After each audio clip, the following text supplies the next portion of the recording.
Los seres humanos por naturaleza somos seres sociales, lo que significa que el ser humano no sabe estar solo e incomunicado.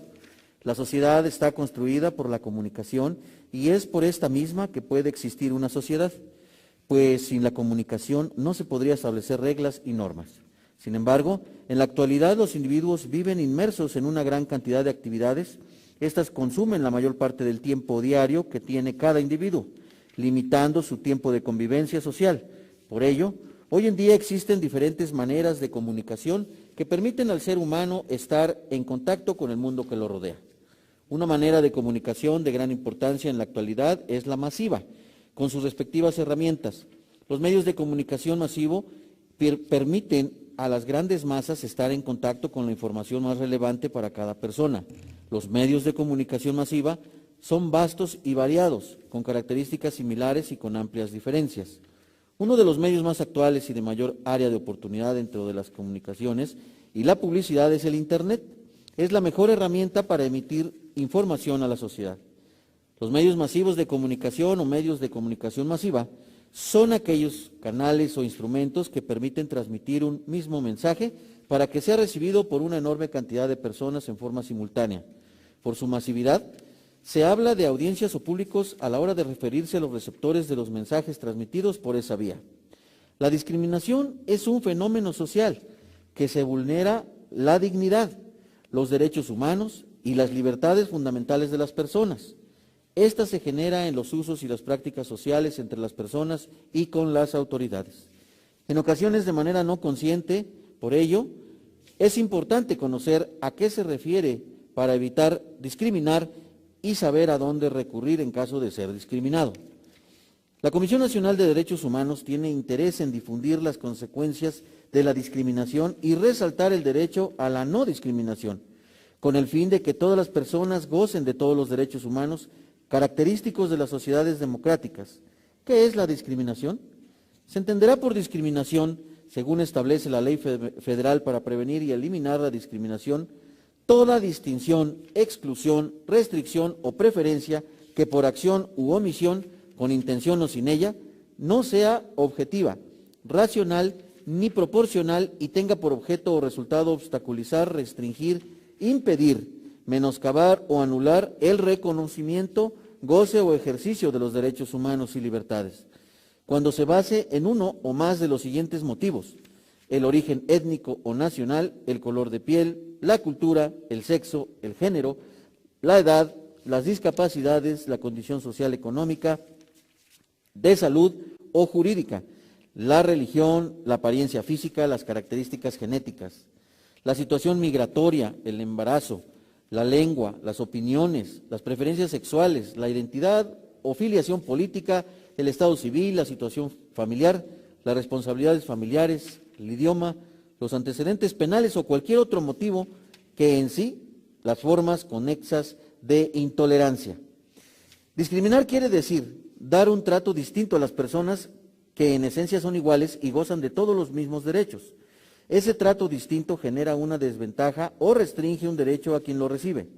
Todas las personas pueden ser objeto de discriminación. Sin embargo, aquellas que se encuentran en situación de vulnerabilidad o desventaja, ya sea por una circunstancia social o personal, son quienes la padecen en mayor medida.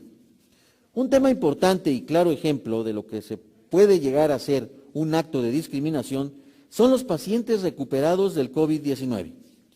En el estado de Hidalgo contamos con aproximadamente 3.391 casos de pacientes recuperados del COVID-19 y es donde la mayoría de las personas nos surgen diversas dudas sobre qué sucede después de tener esta enfermedad. ¿Qué debe hacer un paciente recuperado del COVID-19? ¿Cuándo es el momento oportuno para la reincorporación? ¿En qué momento dejan de ser un foco de infección? ¿Cómo deben de ser sus medidas con las personas que no son portadoras de estos virus? Entre otras. Es triste ver que, lejos de investigar o solicitar a un experto nos oriente sobre el tema del COVID-19, nos dejemos llevar por el desconocimiento, la falta de información, el descuido social y realicemos acciones que son actos de discriminación hacia los pacientes recuperados de esta enfermedad. Es preocupante las situaciones que se están presentando en nuestra sociedad, sin importar el nivel académico o situación económica, se están realizando actos de discriminación en contra de los pacientes recuperados del COVID-19. Por mencionar alguno, hace unos días una maestra, de la cual omitiré su nombre porque así me lo solicitó, se enfrentó a una situación muy desagradable y penosa. La maestra fue discriminada junto con una pequeña de sus hijas por ser paciente recuperada de esta terrible enfermedad que ha paralizado al mundo entero. Y lo más sorprendente de esta situación, que el acto de discriminación lo realizó una compañera maestra. La falta de información hizo que esta maestra en mención fuera maltratada y excluida para realizar un trámite, sin importarles que ella explicó ya haber concluido su cuarentena, el tratamiento y respetando todas las medidas de sanidad. Podría enumerar muchas situaciones más, y es a donde surge mi preocupación sobre la falta de información que existe sobre este tema, y al no saber cómo manejar esta situación, se realizan acciones discriminatorias para los pacientes recuperados del COVID-19. Por ello es que solicito a esta Secretaría de Salud del Estado emita una campaña de información de los pacientes recuperados del COVID-19 en los medios de comunicación, dotando de información sobre qué sucede con ellos tras la recuperación, cómo es su reincorporación con la sociedad y a las actividades normales, en qué momento dejan de ser un foco de infección, qué sucede después de tener esta enfermedad, qué debe de hacer un paciente recuperado de COVID-19, cuándo es el momento oportuno de su reincorporación, cómo deben de ser las medidas sanitarias con las personas que no han sido portadoras de este virus, entre otras medidas. Por todo lo anterior expuesto, someto a la consideración de este Pleno del Congreso el siguiente acuerdo económico.